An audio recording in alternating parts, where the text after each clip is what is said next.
well abantu bathi ngiyasebenzisa amagama amakhulu angazi wena ngisebenzisa nje ordinary speech kodwa ngithi umuntu akangasabi kakhulu because i-audience yazi uma ufika laphana kuye kufika umuntu estage umbone esaba wena ukwi-audience uvele usabe on their behalf because that's the energy they are portraying.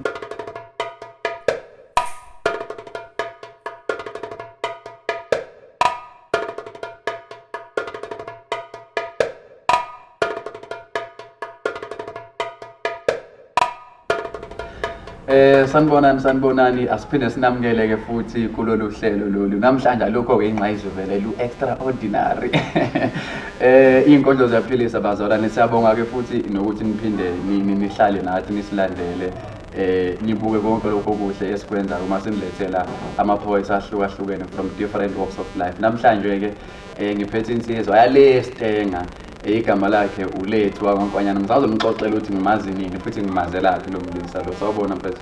Yebo sawubona starting mfethu. Hamba kahle. Hayi angiboni like shoda khona. Yazo. Hayi njengenjwayelo ke uma sivakashelwa abantu lapha niyabazi vele ukuthi benzani. Kunendlela abaye babingelele ngayo. Uyabo. So lesicela ke baba ukuthi sibingelele. Ngiyacabanga ukuthi ngibingelele inkondlo ke le. Hayi ngithi there is a graveyard for deceased poems, a museum of words, a colosseum chasm where shadows roam, in search for home. Into the unknown is a field of tombstones only phantoms fathom. They are poems that have never made it to a page or a stage, have never experienced how it feels to move an audience or the thrill of being personified into a performance, a poem praying that its subject matter is about hands so that it can at least touch people's lives. They are poems that wish to kiss the skin of people like droplets, and the ripple effect lingers in the air as beautiful energy. They are poems that want to fill the snaps, filling the room. They are poems that are stuck as ideas, concepts catalogued in a quiet corner. Somewhere in our cranial cavity is a choir whose music will never be heard, chanting a requiem, and the reverberation of voices constantly congest my mind. They are poems that will never make it to a page. So moment of silence. I am mourning all of these poems that have died as thoughts in my mind. So they ask me, why are you always in suits when performing? For me, it is always a funeral, in the graveyard of deceased poems, in the anthology of buried poems in cemeteries. This one is a miracle mimicking Jesus, for it is the only poem that rose again. Wow. Ungangivumela le nkonzo usanda kuyirelease? Yeah, isanda ukuphuma ngisanda ukuyibhala nje. Sayiperforme once. I think I saw it on YouTube. Yeah. Bengifake khona competition ekuthiwa Word and Sound eseGoli. So it's a poetry league. Njenge Champions League nani so kuba ne list yabantu and then you just fight to be on top of the log, and then mase kuphela season mase niyakhompyutha i-top 5. If you say you fight to be on top of the log, how do you get to maneuver or move up the league? You get points every month. How do you accumulate points? You have to have a new poem every month. Should be a challenge for us as writers ukuthi umuntu ahlale ebhala njalo, and then fana noma usuyodlala ibhola and then you go to compete with other poets mase beninika ama points because kusuke bejudge i-writing yakhona nazo zonke lezo zinto. And then I happen to be in the poetry league, and then nami ngiyafight ukuthi ngibe lapha on top of the log. Yeah. And let us say you reach the top, what happens? Do you get something? Yes, you do. Ikhona, well, ama prize ahlale ehlukile. Last year ngibe number 3.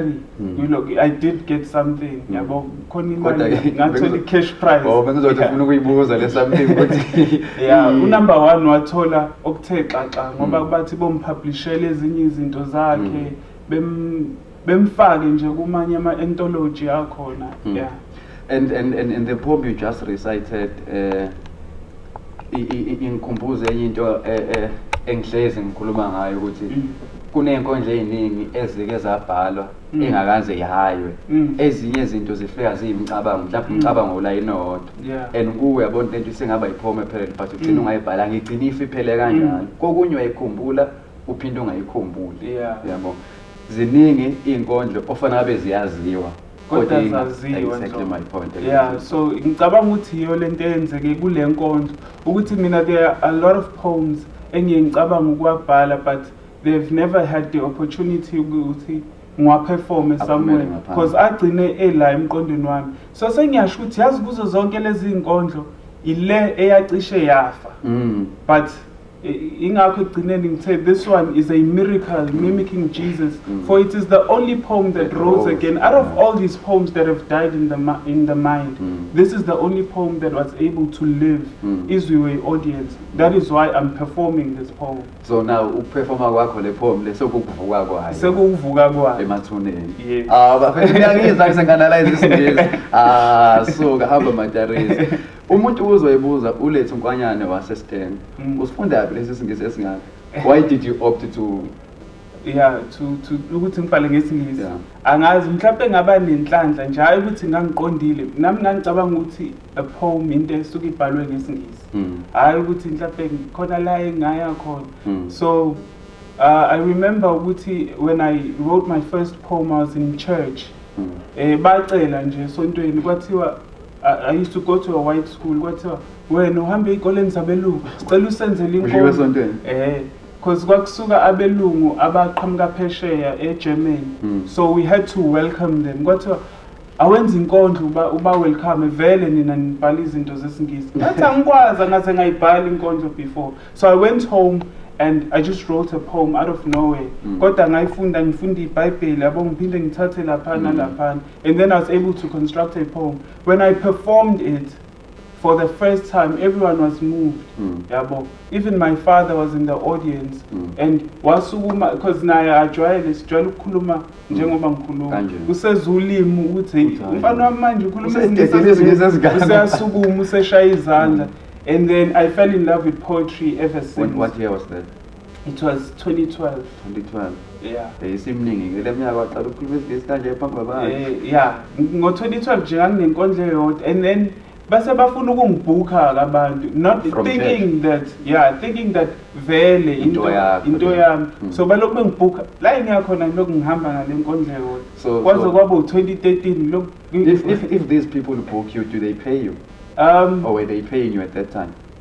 Ngekathi ngiqala in fact khona umama owangikhokhela from some other church wangibiza wangineconference yomama and then even though phela kwangakho wangiqhawula sesiphuma ngezwe kuhlofozela isandla because mina I wasn't actually a poet ukuthi sengifuna ukuthi ngiyabhukwa na ngangenza because yangichaza lento engayenza and then ngezwe kuhlofozela isandla ngasathi okay yakokhelwana and then I started doing poetry. And ungikhumbuza abadlali bebhola uma sebephumelele sebuzwa kuthiwa malini waqala ukuyikhokhela what was your first paycheck as a professional footballer? Some of them will tell you kwaku 3,000, some of them will tell you it was 500 and abafethu sebeyasivakashela la sesiyikhuluma kakhulu lento yokukhokheleka kwama-poets ukuthi how do you judge ukuthi ukhokheleka kanjani and okwakho kuyangichaza ngoba unestory of chazo waqala le ungene kuyona 100 rand Nkosi yami kwafika umuntu wathi bafala 100 wathi wena ngibona uma and then as time went on then why decide ukuthi ngiyayiqala ke manje poetry ngithatha professional now kusuko wedding sound kusuko bani and I know that there's a lot of work that you do back home yini oyenza nabantu abasha ngale in terms of poetry. Ngiyenze izinto enjengama workshop because I've ran a few workshops and ngine one man show khona i-one man show yami anginayo ethi Let the Poet Speak. So I make sure ukuthi ngithatha labantu abasakhula kwi-art isikhathi esiningi, and then a few artists who have made it vele kwi-art industry khona izokwazi ukuthi ibalance kahle naye ekwazi ukuthi yazi I've shared a stage with ubani yabo, I've shared a stage with ubani. So in terms of working with the youth, ngiyabafaka kuma projects wami.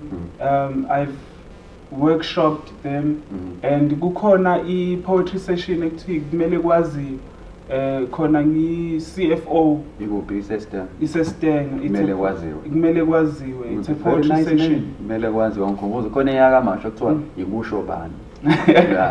Kumele kwaziwe. Yeah, kumele kwaziwe ukuthini? Kumele kwaziwe ukuthi khona i-art iyaphila, ikhona i-poetry. Kumele kwaziwe ukuthi inkondlo ziyaphilisa. Kumele kwaziwe ukuthi inkondlo ziyaphilisa. So ungilethela kulo mbuzo othi kade ngifuna ukubuza le nto la. Have you ever went to a show which is mostly dominated by poets who write and perform in Zulu? Mhlawumbe ungangeni eqala. And uthola ukuthi ne-audience vele is channeled to listening to the people delivering their work in Zulu. Leyo nto leyo sikuyakuphatha kanjani, noma ithini experience yakho ngokufika endaweni edominate abantu besiZulu kakhulu wena uwisingisi? Leyo nto ngiyisusa from explanation yakho ukuthi wawusesontweni kwathi wena vele ufunda nabelungu ey'koleni zabelungu, sinabantu abasuka eGermany awuzela. Yeah, that has happened on many occasions ukuthi ngiperforme uthola ukuthi wonke umuntu kwi-poster mhlawumbe obekhona uperforma ngesiZulu and mina sekumele mhlawumbe ngiperforme ngesingisi. Kodwa into engiyibelievayo ukuthi angifuni ukuba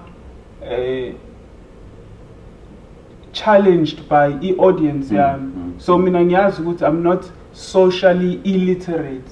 So I try to read my audience and understand the audience yami. Khona uSiphokazi Jonas ngangikhuluma naye ngelinye ilanga wase wathi sometimes you mustn't underestimate i-audience yakho. When I yenza i-poetry yakho ngendlela obona ngathi you-best. So I don't want to find it challenging because I just perform and ubona abantu bevuma ngempela ukuthi no, these people understand.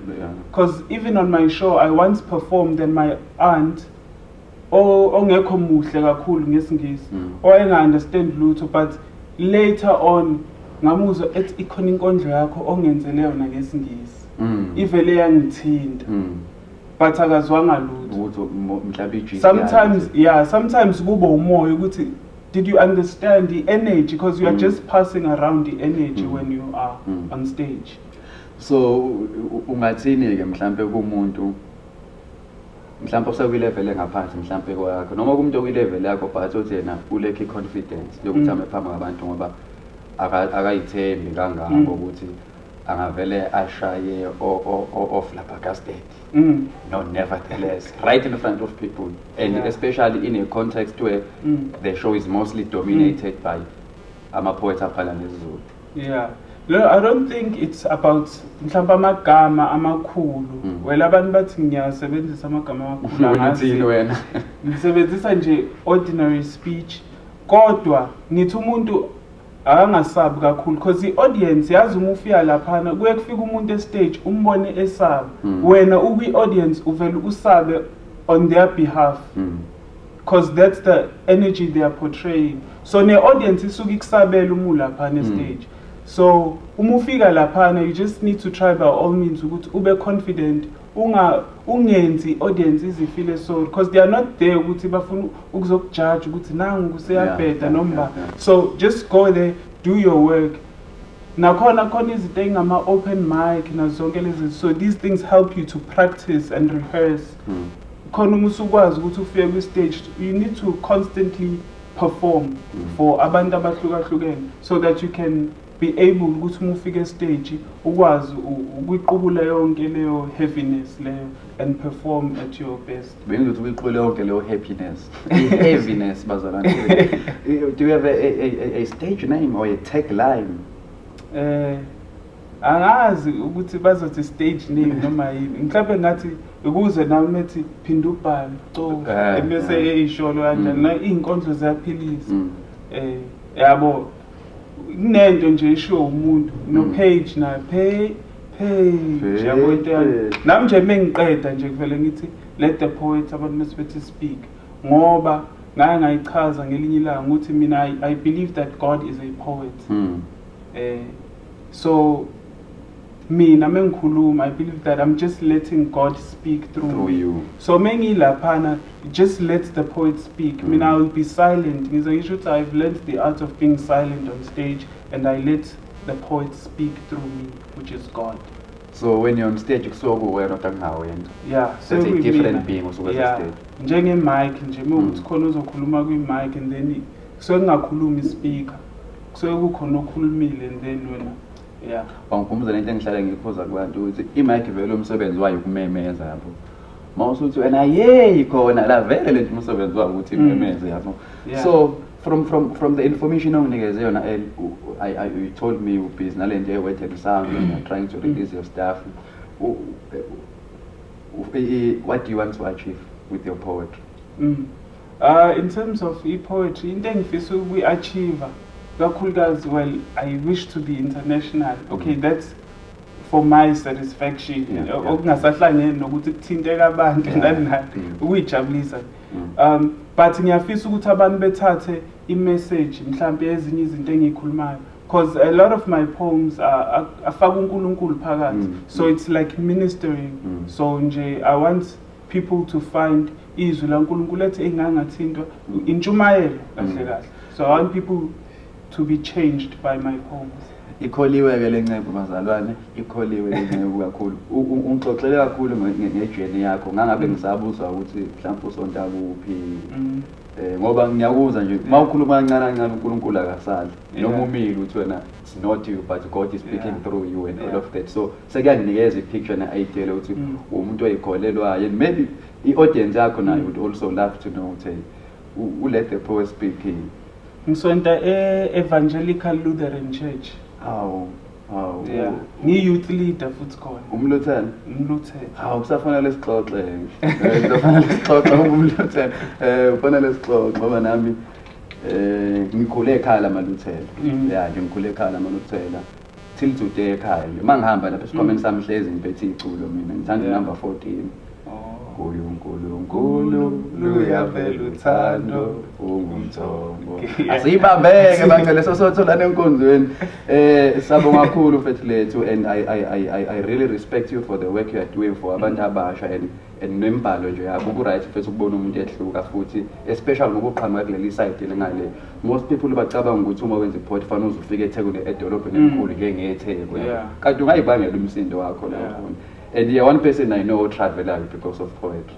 Yabo osuka la so njengamanje mathiwa ngiyabatshela abantu ukuthi usuke nini la usuka khona uzofika la they wouldn't believe but usuka kude lo muntu uzaza afika and it's because of the love of not the game poetry. So mhlawumbe lona gama lelo lisebenzisile ngelinye ilanga sikhuluma uthi pioneer. So I believe ukuthi nami la ngiswa khona ngiyi-pioneer ye-poetry. So nje ngifuna ukuthi ngibe example ngikhombise ukuthi no it's possible doing i-poetry. So maybe ke sesivala usuzosivalelisa futhi ngento ethile. Ngizofaka inselelo la kuwena ukuthi sizophinda futhi siphinde sikubone ukuthi ungasafike wedwa kulokho mhlawumbe usuhamba nalezi inganyana uthi uyayisiza ubuyiwe kusho ufike nazo lapho wena usuzo showcase ke manje ukuthi naba ke manje esengibapioneeriyelile mayinkonto enjalo. Ngifuna ke ukuthi usithembise lapho ngoba iyaqoshwa lento lena ukuze ngeyilanga uma ungasezi ngithi wawuthembisile. Hawo ngiyathembisa in fact nje khona bebethi awusicela ukuhamba nawe. Yeah. Hayi sebeyobona imithwebulo lapha babuke ba-subscribe. Utheni konje photo session? Kumele kwaziwe nangu lethu lapha. Kumele nazi nanti nophelela lapha ngelinye ilanga. Sabonga kakhulu mfethu ngesikhathi sakho nanokuthi nje mfethu uyidele yonke into ozenzayo uzivakashele lapha ngoba uthembisele ke singajabula kakhulu futhi ukuthi uphinde ubuye uzodedela inkondlo noma usonkondlo kakhulu. Besicela ke mfethu ukuthi usivalelise ke bese sigoqa ngendlela efanelekile. Okay. Valelise umuntu. Awunezulu ngiyasazi ngishathi kunesibeletho esafunjathiswa umoya sakhiqiza umntwana omdala kunomame owayekhona unina engakabibikho. Kwakhothama isibhakabhaka kwahefuzela umkhathi inyanga yahlehla nyovana isifihla ngamafu phela kwasekuzelwe ukukhanya. Awuthi ngiye kodwa ngisingisi. Erased lines on palms. No identity, for fingers have lost their prints, and a home has lost its prince. To live a rough life with smooth hands that are vigorously rubbed. But friction is futile when warmth is held hostage by a sharp breeze that cuts skin with a cold winter dagger placed on necks uncovered by scarves. Street kids, strangled throats, congested nasals in self-defense blow grenades of disgust as they burst. Oozing mucus, escaping suffocation under temperatures, sighing a breath that imitates smoke when it rises. And our body is a vibrating coliseum for gladiator cells, weaponless, versus hypothermia Goliath in an icy battlefield. Imagine how our empty bellies wrestle starvation. It's not so royal when tummies rumble. Teeth gnashing at war, imbawula, wrapped in rust, fed wood would spew flames, so they gather around the fire, not just for heat, but to see the light at the end of the winter tunnel, stretching their arms to catch a new season that kangaroos and springs out of sight. Don't follow the light. Their pupils dilate. It's too late, and now they are late. Another street kid has been found dead this winter. Yo, sabonga kakhulu ukuthi nihlale nathi bazalwane nokusilandela sibonge kulethu. Uma ukuthi mhlawumbe kuzokhona uzodinga ukucacisela ngenye isitebe ekhulunywa, ungakhomenta lapha mina ngizokuphendula. Sicela ukuthi nisilandele kuwonke ama-social media platforms noma sebekuphikisa uzobatshela ukuthi inkondlo ziyaphilisa. Amen.